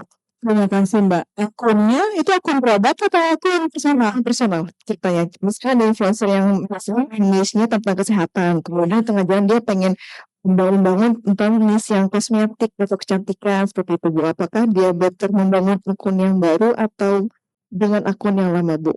Kalau ingin membagikan tentang pengetahuan, nggak apa-apa, pakai akun yang lama aja. Karena kan orang tuh udah percaya gitu. Mungkin memang nanti akan tereliminasi orang yang tidak tertarik dengan kecantikan. Dia akan unfollow sih biasanya enggak ya. Cuman dia nggak lagi bolak-balik ngelihat akun Mbak yang membuat engagement-nya naik gitulah seperti itu. Tapi kalau memang mau jualan produk aja nggak apa-apa bikin akun baru. Misalnya tiba-tiba mau jualan skincare gitu, bikin aja akun baru. Karena memang niche-nya itu kan bisa lebih, misalnya ngomongin orang yang ingin kulitnya lembab di usia berapa, 10 gitu. Karena kita udah mulai kering ya karena AC dan segala rupa. Ya udah kita ngomong dari situ aja. Tapi kalau memang ingin hanya sampai ke menginfluence, tetap aja di akun yang lama, Mbak. Karena orang juga nggak apa-apa sih, kita kan minat orang juga beda-beda ya. Sekarang dia lagi senang ini, lalu ntar senang itu gitu. Kayak gitu. Dan saya sendiri kebetulan lebih banyak jalan-jalannya. Jadi untuk buku saya pesankan sendiri. Untuk kucing jualan, yang cita-cita saya kucing saya menjadi seleb dan tidak terkabul hingga saat ini, itu saya bikin lagi baru gitu. Tetap aja di akun yang sama. Kecuali memang udah spesifik itu ya. Tapi kalau akun saya tiba-tiba yang jalan-jalan isinya kucing semua, saya nggak mau mengganggu gitu. Ya udah jadi baru saya bikin akun baru seperti itu. Mudah-mudahan prima. Iya, betul. Seru banget nih ngomongin akun memang ya untuk personal branding kita. Ada lagi teman-teman? Ada lagi? Sebelum nanti kita yang balik nanya nih, kita udah siapkan. Oh, masih ada satu lagi, boleh, boleh. Oh iya. Iya, halo Ibu, saya Mia dari UMKM. Tadi terkait pencapaian untuk mencapai hasil personal branding itu, apakah perlu target atau tidak ya? Karena kan saya juga masih imut-imutan gitu ketika dari Instagram itu untuk bisa eh satu sisi nggak pengen terkenal banget, tapi pengen juga omset saya banyak gitu. Nah itu gimana? Terima kasih Bu. Bentar, kenapa nggak pengen dikenal gitu? Saya yang kamu sebulan seperti itu ya. Pasti kita harus harus kembali ke mereka. Saran apa sih? Malu. Nah, itu tadi ada dari sisi ketika saya harus bisa up atau ketika satu sisi seperti yang Bu Indri tadi, saya introvert ketika di medsos, tapi di selain medsos saya masih bisa enggak introvert gitu Bu. Boleh, Kembali lagi Mbak pertanyaannya, apakah produk yang Mbak tawarkan membutuhkan kepercayaan bahwa Mbak yang produce gitu? Mbak, punten dijawab. Saya ingin nanya dulu, apakah produk yang Mbak tawarkan membutuhkan kepercayaan orang bahwa ini yang bikin Mbak loh gitu. Ya, kebetulan saya juga produksi sendiri, jadi dari ada beberapa masukan ketika coba aja ketika konten itu nggak mesti tampil muka, tapi ketika lagi produksi gitu kan. Nah, jeleknya saya ketika udah kecapean produksi itu, saya kan udah usaha bakery. Itu udah nggak ada waktu dan udah yang nggak jadi lagi konten, sementara kesempatan itu banyak banget dan saya kan ikut pelatihan sini, akhirnya jadi bener gitu. Nah, floating ya Mbak yang segala pengen coba. Makan planner Mbak, paling gampang. Ya, misalnya seminggu udahlah 2 aja dulu ya, nggak naik. Kita rasional aja karena kan masih produksi segala rupa. Jadi bikin konten planner aja dulu. Misalnya dalam minggu ini hari misalnya Selasa Kamis, Selasa mau isinya apa, Kamis isinya apa. Lalu berangkat lagi dari sinis tadi gitu. Cari misalnya kan bakery. Orang tuh pengen bakery yang gluten free, ngomonginlah tentang alergi, ngomonginlah tentang bahan ini aman loh buat alergi gitu. Jadi kita memang harus jemput bola dan kenapa bikin konten planner itu supaya nggak overwhelm gitu Mbak. Kadang-kadang kan mikir ya ada seminggu lewat, saya belum bikin konten juga ya gitu-gitu. Nah dari konten planner itu kita breakdown. Misalnya hari ini saya mengambil stock shoot ini dikumpulin tuh pada saat produksi di dokumentasikan. Nah, lalu berikutnya apa? Tapi udah tahu tuh Selasa mau isinya apa, Kamis mau isinya apa. Yang lebih kayak gitu sih Mbak. Kalau misalnya harus nggak ada muka ownernya, kalau rasa rotinya enak kayaknya mereka juga nggak peduli ya gitu. Yang bikin itu siapa gitu. Mungkin untuk yang ada muka ownernya tuh misalnya apa travel gitu kali ya, travel yang baru. Biasanya kan mereka lebih nanya-nanya nih siapa sih yang punya, takut uangnya hilang lah seperti itu atau umroh seperti itu. Kalau untuk kue gitu sebenarnya lebih butuh produknya itu enak atau enggak, bersih atau enggak proses bikinnya, sama apa sih isinya, kurang lebih kayak gitu sih. Oke Ibu, terima kasih. Sama-sama, semoga menjawab. Oh, jangan takut viral Bu, bagus meningkat gitu ya. Iya kan, kadang-kadang memang ini ya, apa, kekurangan SDM, banyak kekurangan orang untuk membuat konten gitu Bu, kadang-kadang ya. Nah, kalau UMKM sih perhatiin yang bikin, dia yang mikirin marketingnya, dia yang naruh di tokonya, dia juga yang ini semuanya gitu kan, all in one. Ya, pantes nggak sempat harus sendiri. Harus plan gitu Mbak, dan kita ngikutin plan itu seperti apa. Iya betul. Jadi lebih ke tadi ya, harus ada plannernya ketika kita mau mencapai sesuatu tadi, nggak nggak ngasal juga ya. Pesannya apa sih Iya. gitu, mau menyampaikan pesan apa sih ke konsumen, lalu itu niche-nya apa, siapa gitu yang mau target dituju, supaya nggak ngomongnya cuman roti kan banyak banget Mbak gitu. Iya betul. Iya. Oke, siap. Makasih Bu. Makasih Bu. Bisa nih Mbak, salah satunya gini, kan biasanya balik lagi setiap platform itu kan punya konten-konten yang paling paling viral gitu. Ikutin aja Mbak. Jadi kalau saya tuh biasanya untuk yang barang sejenis kompetitor gitulah, saya follow, lalu saya lihat mana yang views-nya paling banyak. Begitulah, ditiru tapi dimodifikasi, disesuaikan dengan produk kita. Kenapa dia viral ya karena orang mendapatkan insight dari apa yang mereka ingin lihat di sosmed gitu ya. Ya kurang lebih tipsnya itu salah satu cara saya sih. Atau ini Bu ya. Ya atau Ini konsultasi. Gini ya. Nah, sekarang kita ada kuis nih teman-teman. Boleh ditampilkan pertanyaannya ya, bukan jawabannya ya. Ada 2 pertanyaan. Ini mungkin kecepatan ya. Kecepatan aja ya, boleh ya. Udah. Nah, ini dalam hitungan ketiga yang angkat tangan duluan nanti udah kebaca ya. Oke, saya bacakan. Pertanyaan pertama. Dalam cerita berkah Ramadan, apa tadi sempat diceritakan juga tuh yang order gitu ya, kesalahan order. Oke, dalam cerita berkah Ramadan, apa yang membuat kesalahan order sejumlah 360 juta bisa dihapuskan oleh TV Vision? Tadi dari ceritanya Ibu karena ada double order tuh ya kan. Apa yang kemudian itu bisa tidak ditagihkan? Tadi sempat cerita tuh, apa tadi bilang ya. Kita hitungan ketiga, angkat tangan tercepat, jawabannya. 3, 2, 1. Siapa? Berarti nggak ada yang bantu saya liatin ya? Saya berarti cuma lihat doang. Ulangin ya, ulangin. Boleh ditutup nggak? Kalau itu berarti di depan saya berarti ya itu saya. Ulangi ya. 3, 2, 1. Siapa Kak? Ini. Oh itu boleh. Bu, apa Bu jawabannya Bu? Bu itu apa? Karena pihak agensi mengajak akan menarik semua iklan lain jika stasiun TV tidak menghapuskan kerugian 350 juta tersebut. enggak Ibu, saya ceritanya nggak begitu. Ya,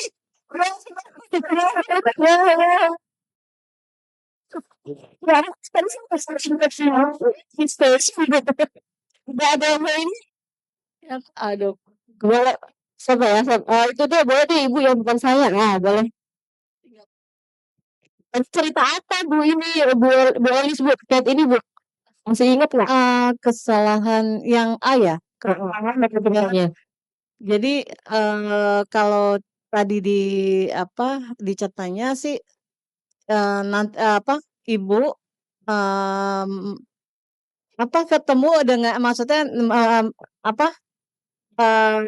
Ketemu dengan bosnya, ketemu bosnya, lalu negosiasi. negosiasi gitu. Jadi itu bisa di-clear-kan gitu loh. Jadi kami dari agensi memang mengakui kesalahan Iya tersebut, iya gitu. betul. Lalu menegosiasi supaya Negosiasi biar bisa, tidak ada ya. pembayaran. Ke Singapura ya. Riana, dengan Riana. Riana. Ada B1 Kak ya. Oke, yang kedua. Berapa jam rata-rata konsumsi digital orang Indonesia? 1, 2, 3. Siapa Kak? Yang mana? Putih pink. Ini, Ibu ini. Oh silakan.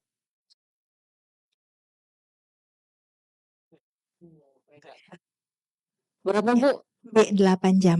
Bagaimana, Bu Elis? Oke, betul. Tepuk tangan dong. Namanya dengan siapa?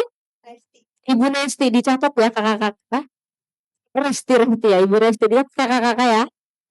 Cuman punya 2 kuis aja nih dan ternyata waktunya juga sudah habis gitu ya teman-teman ya. Seru banget. Mungkin terakhir deh dari Ibu apa yang ingin disampaikan? Sekali lagi saya mau mengucapkan banyak terima kasih kepada Perpustakaan Bank Indonesia, kepada BINS yang sudah menyediakan ruang untuk kita bisa ngobrol, bisa berdiskusi terutama tentang buku saya, tentang bagaimana sih kita menyikapi dunia profesional ini. Dan ayo kita membaca, bahkan kalau yang mungkin ingin membuat buku, ayo membuat buku karena untuk lebih meningkatkan literasi dari negara ini gitu. Kira-kira itu. Terima kasih banyak Anissa. Terima kasih banyak Ibu, luar biasa. Tepuk tangan dong buat Bu Elis dong, luar biasa. Tadi teman-teman, proses belajar kita nggak sampai di sini teman-teman. Perpustakaan Bank Indonesia juga memiliki banyak koleksi ya terkait dengan personal branding. Boleh kita tayangkan Kak? Nah, ini nih kalau mau belajar nih personal branding, boleh banget dibaca ya. Personal branding from no one to be someone. Oke. Dari hello ya. Who the hell are you? Personal branding lewat internet. Lalu ada marketing 5.0, technology for humanity. Dan koleksi lainnya bisa dibaca. Oke.